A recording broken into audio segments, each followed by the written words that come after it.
Epstein files के mails में clearly लिखा था कि Modi ji is discuss with the Epstein, कि उसके बाद वो इजराइल में जाके ट्रम्प के सामने नाचे हैं, गाए हैं, तब जाके उनके बीच डील हुआ है।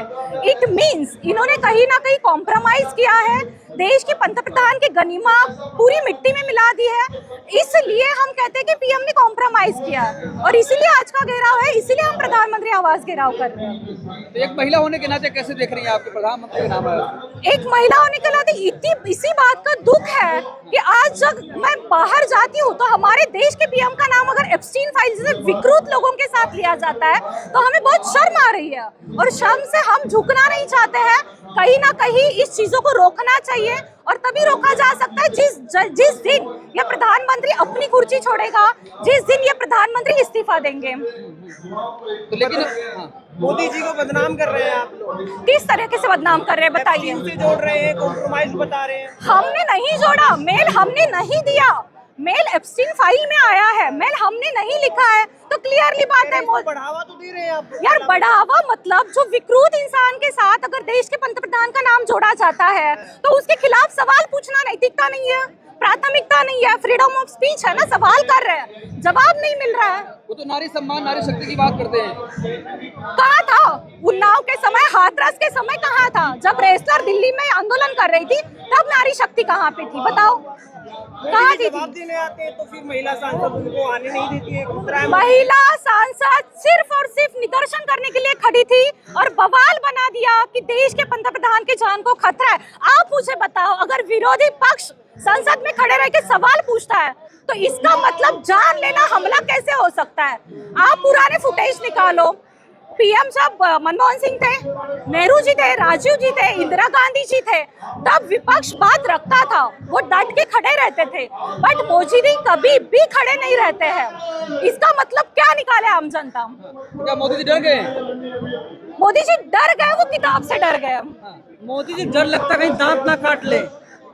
किसके दांत ना काट ले? जो महिला सांसद है मोदी जी। अरे बात एक समझो, अगर देश की सुरक्षितता, मोदी जी की सुरक्षितता के बारे में आप सवाल कर रहे हो तो देश के पीएम को जान को अगर संसद में खतरा है तो मैं तो आम इंसान हूँ, मुझे तो रास्ते में भी खतरा है, तो ऐसा पीएम हमें चाहिए ही नहीं जो खुद की सुरक्षा नहीं कर पा रहा है। जो देश की सुरक्षा क्या करेगा? पीएम नहीं मिलेंगे मैडम। 56 इंच किस मुझे बताओ, जो हम ट्रम्प के टैरिफ के सामने झुक रहे हैं, जो हम चीन के खिलाफ नहीं बोल पा रहे हैं, हम रशिया से तेल खरीदने के बजाय वेनेजुएला से खरीद रहे हैं, जहां पे हमारा जीडीपी रेट नीचे आ रहा है, किस बात की 56 इंच की छाती है? जो 3 महिलाओं के सवाल का जवाब देने के लिए संसद में खड़े नहीं रहते, कहाँ की 56 इंच की छाती है?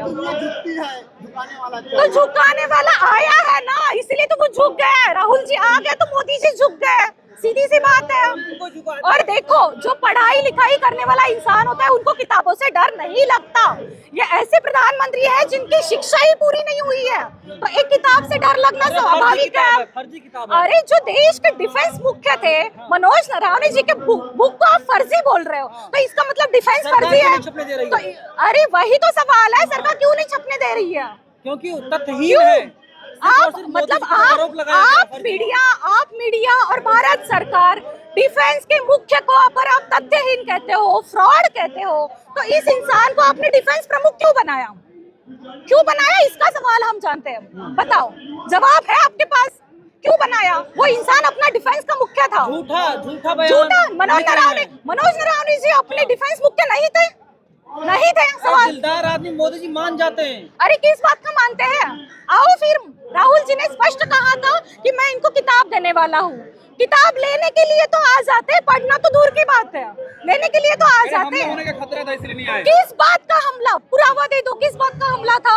महिला सांसद। अरे यार, मतलब निदर्शन करने को आप अगर हमला कहते हैं तो इसका मतलब प्रधानमंत्री सिर्फ डरपोक है। ऐसा डरपोक प्रधानमंत्री नहीं चाहिए। चाइना प्रेमी हो गए राहुल गांधी। किस बात से चाइना प्रेमी है बताओ?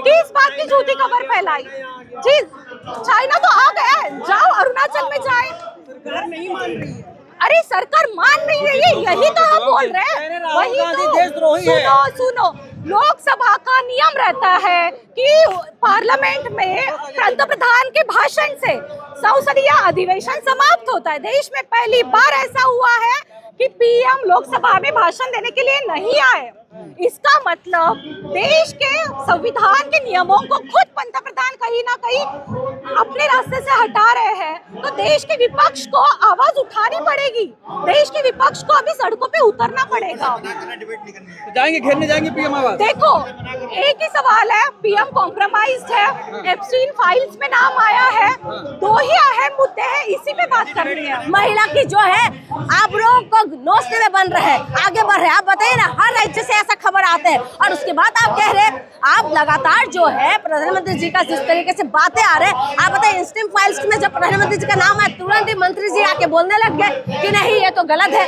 तो लगातार इस तरीके से वो आना तो दुखद है। मोदी जी पे विपक्ष की जो महिला सांसद है वो भी घेराबंदी कर लेती है। विपक्ष की महिला सांसद घेराबंदी करती है। मोदी जी पे हमला करना चाह रही थी, मोदी जी पे हमला करना चाह रही थी कौन? विपक्ष की महिला सांसद। अच्छा, विपक्ष की महिला सांसद के अंदर इतना साहस हो गया है कि मोदी जी के पर हमला कर देंगे। आप बताइए ना, एक बात बताइए, कहाँ से हमला कर देंगे, कैसे हमला कर देंगे? प्रधानमंत्री जी है, हमारे देश के प्रधानमंत्री है, वो भी संसद भवन के अंदर, और भी महिला के बीच में अगर सुरक्षित नहीं है तो हम महिला ये सारे भेड़ियों के बीच में जब हम लोग घूमते रहते हैं, हम लोग सुरक्षित है?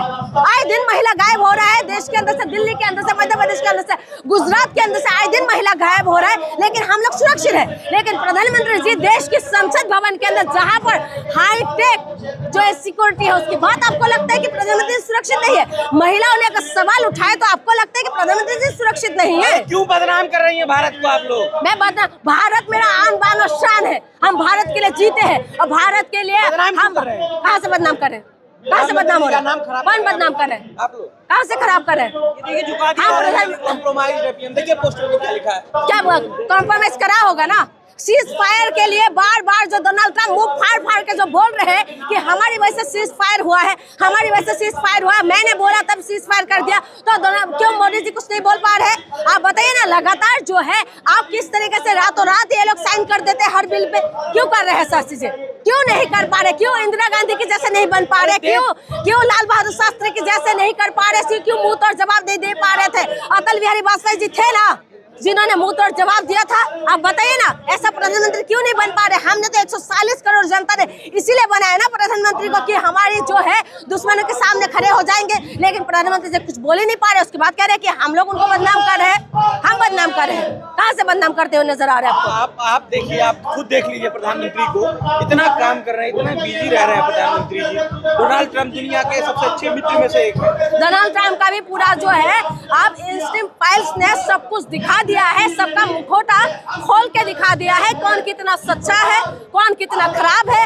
और देश के अंदर अमीर शहजादे जो है ना, जितना अमीर लोग हैं, उनके मुखौटा खोल के दिखा दिया है कि किस तरीके से इंसान जो है महिलाओं के साथ किस हद तक जा सकते हैं, बच्चियों के साथ किस हद तक जा सकते हैं, वो दिखा दिया है। आप पता है, जिसको हमने रक्षक बनाए वही हमारे भक्षक बन चुके हैं। राहुल गांधी गलत फहमियां फैला रही है, गलत किताब लेकर के जा रहे हैं, जेल जाएंगे, FIR भी हो गई। अच्छा, यानी कि सभी को जेल में डाल दो।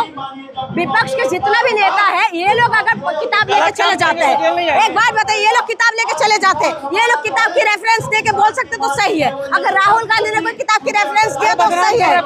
अरे बदनाम कर रहे हैं, भारत को बदनाम नहीं कर रहे हैं। ये सवाल उठा रहा है मोदी जी पे, ये सवाल उठाए देश की जनता पे, और उसके बाद आपको लगता है कि बदनाम करे? कहाँ से बदनाम करे? ये लोग किसी भी किताब का अगर हवाला दे तो सही है। अगर देश की विपक्ष की कोई नेता जो हवाला देता तो सही है, ये तो विपक्ष को कहीं का नहीं छोड़ा। अरविंद केजरीवाल जैसे नेता को ये लोग जेल के अंदर डाल दिया, पप्पू यादव को जेल के अंदर डालने की कोशिश कर रहे हैं। तो तमाम जो चीजें विपक्षी पार्टी के ऊपर, ED CBI सारी विपक्षी पार्टी के ऊपर ही होता है, बाकी क्या होता है? बाकी इनका जो पार्टी में जितना में सब पाक साफ है, ये पूरी तरीके से दूध के धुले हुए हैं, सब अच्छे हैं। हेमंत बिश्व शर्मा के ऊपर कौन सा एक्ट लगा हुआ था भाई? कौन सा केस लगा हुआ है? कौन सा घोटाला के आरोप लगे हुए हैं? बताओ ना। आज शुभेंद्र अधिकारी जो इनके पास में था, उनके ऊपर कौन सा लगा हुआ था? अजित पवार जो अभी स्वर्गवास हो गए थे, उनके ऊपर क्या लगा हुआ था? कितना घोटाला के आरोप लगे हुए थे? सारी बीजेपी में जाने के बाद पाक साफ हो गए हैं। और इनके बीच में जो भी रहते हैं, जो विपक्ष में रहते हैं, वो सारे जो है सारे वो है, सारे धोखेबाज है, सारी यानी कि वो सारी उसी में फंसा हुआ होता है। ये सारे का उद्धार कर दिया इस डील में। किसानों का उद्धार किया है, कहाँ से लग रहा है? भाजपा वाले तो ये भी कहते हैं कि कुलदीप सिंह के जैसे जो लोग हैं उनकी भी न्याय मांगने के लिए आ जाते हैं। जिसको कोर्ट ने बलात्कारी बोला, भाजपा वाले तो ये भी बोलते हैं कि जिसको कोर्ट ने बलात्कारी साबित कर दिया, राम रहीम की जैसे लोगों के साथ में जाके तो फोटो खींचते हैं, उनके साथ तो बैठते उठते हैं। भाजपा वाले तो ये भी करते हैं कि राम रहीम की जैसे बलात्कारी का साथ देते हैं। और उसके बाद आप कह रहे हैं कि भाजपा वाले जो बोलते हैं वो सही बोलते हैं। भाजपा वाले सिर्फ और सिर्फ जो है ना नफरत फैला रहे। भाजपा वाले सिर्फ और सिर्फ देश को बेचने का काम करे, देश के लिए लोग काम नहीं करे। जो देश के लिए करना है वो नहीं करे, देश को झुकाने का काम ये लोग करे। यही बोले थे ना कि देश को झुकने नहीं देंगे, देश को बिकने नहीं देंगे। उसके बाद भी जो डोनाल्ड ट्रम्प आए दिन चिल्ला रहे, उसको जवाब कौन देगा? हम देंगे या प्रधानमंत्री जी देंगे? बताइए। इंदिरा गांधी ने जवाब दिया था ना, लाल बहादुर शास्त्री ने जवाब दिया था ना, तो अब मोदी जी की बारी है वो भी जवाब दे।